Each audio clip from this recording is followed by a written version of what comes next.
नाथांचे पालखीचं प्रस्थान श्री क्षेत्र पंढरपूरकडे होणार आहे. तरी आपण पाहत आहात अभंग ज्योती या यूट्यूब चॅनलद्वारे श्री क्षेत्र मढी येथून प्रक्षेपण. श्री क्षेत्र मढी ते पंढरपूर पालखी दिंडी या ठिकाणी प्रस्थान होणार आहे. आपण पाहत आहात श्री क्षेत्र मढी या ठिकाणचं हे सुंदर असं चित्रीकरण. थोड्याच वेळात या ठिकाणी पूजा होईल आणि दिंडी या ठिकाणी प्रस्थान करेल. श्री क्षेत्र मढी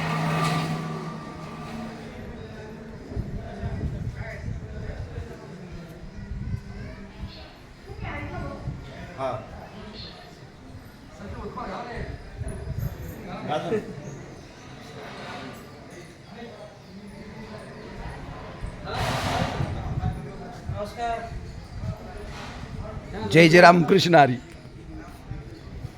थोड्याच वेळात आता दिंडीचं प्रस्थान होणार आहे आणि श्रीमान जोशी महाराज देवा या ठिकाणी त्यांचं आगमन झालेलं आहे आणि पूजाविधी झाल्यानंतर दिंडीचं प्रस्थान श्री क्षेत्र मढीवरून पंढरपूर येथे होणार आहे.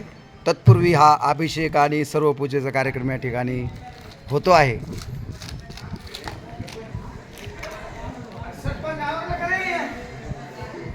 गोरक्ष जालंधर चरपटाश अडभंग कानिप मचिंद्राद्या चौरंगी रेवानक भरद्री संज्ञा भूम्या भुर्वानोना सिद्धा.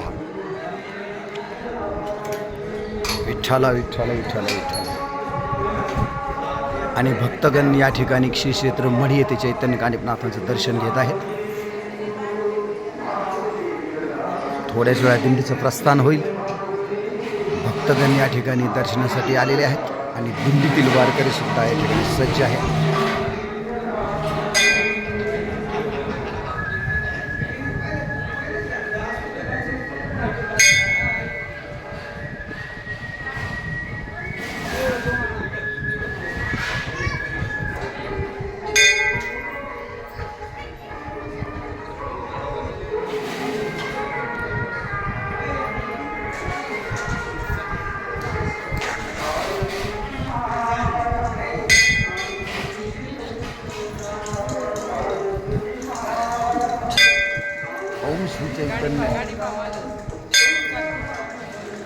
ओम श्री चैतन्य कानिपनाथ श्री क्षेत्र मढी.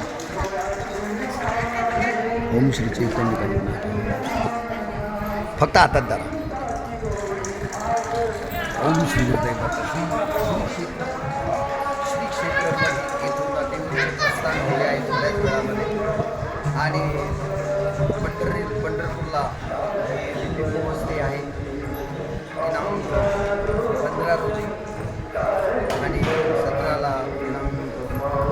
17 जुलै रोजी आषाढी वारीसाठी प्रस्थान होत आहे. प्रस्थान होईल. रामकृष्ण. धन्यवाद. तुम्ही मदत केली.